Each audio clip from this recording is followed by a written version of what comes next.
कांता बहन की दो बहुएं थी, बड़ी कल्पना और छोटी प्रिया। कल्पना का जैसा नाम वैसा ही काम। सारा दिन कल्पनाओं में रहती, ना कोई काम करती ना कोई धाम।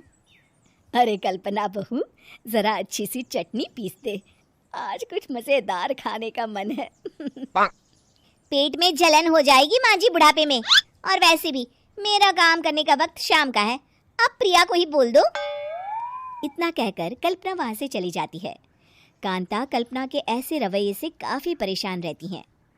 मैं बना देती हूँ माँ चटनी, ऐसा बोलकर प्रिया माँ को चटनी बनाकर प्लेट में खाने को देती है कि तभी वहाँ कल्पना आ जाती है। अरे वाह चटनी, जरा चक्कर तो देखूं, बड़े दिन हो गए।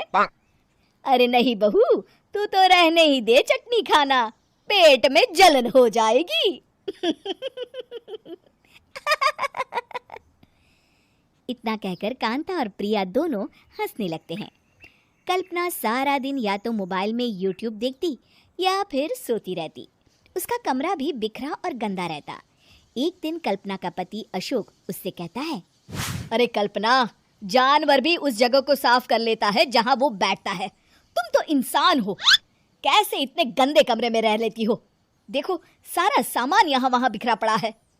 ज्यादा अपनी माँ का बोल ना बोलो। हाँ, कमरा तुम्हारा भी तो है, गंदा लग रहा है तो साफ कर लो। पता नहीं तुम्हारे साथ मैं कैसे जिंदगी बिताऊंगा। इतना कहकर अशोक वहां से चला जाता है। कल्पना बस खाना खाने कमरे से बाहर आती और फिर से कमरे में चली जाती। इससे कांता बहन काफी परेशान रहती। एक दिन प्रिया कांता से कहती है, माँ, मैं सारा दिन काम करके थक जाती हूँ, आप कल्पना दीदी से कहिए ना कि सुबह और शाम का काम बांट ले, मैं तो अब सिर्फ एक वक्त का ही काम करूँगी। हाँ। अरे तू वो भी ना करना, एक बहू तो कामचोर थी ही, दूसरी भी आ गई काम ना करने के बहाने लेकर। तभी वहाँ प्रिया का पति रमेश आ जाता है।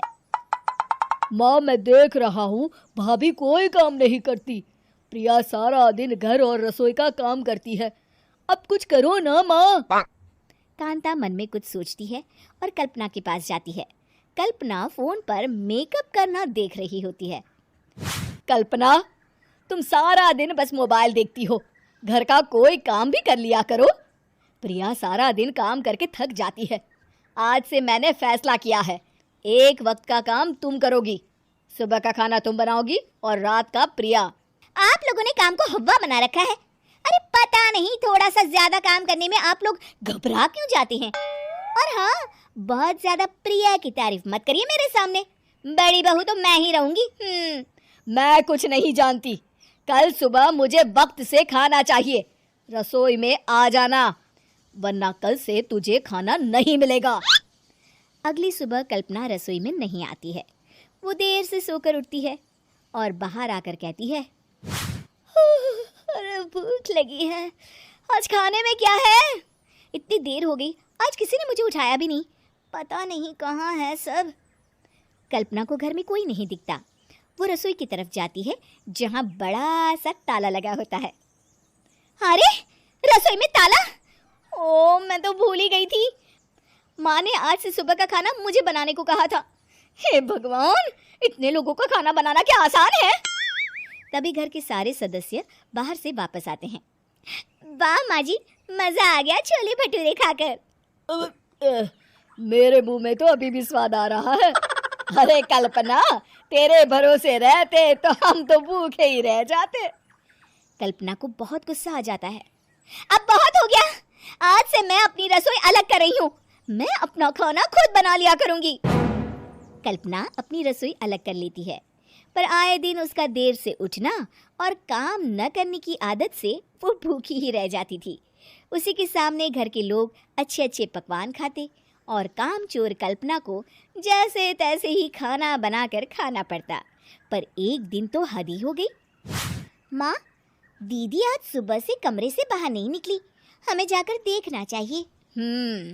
सो रही होगी कामचोर कहीं की, पर तुम कहती हो तो चलो देख लेते हैं उसे।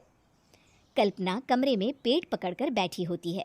हाय मेरा दर्द, पेट दर्द के मारे मर रही हूँ मैं।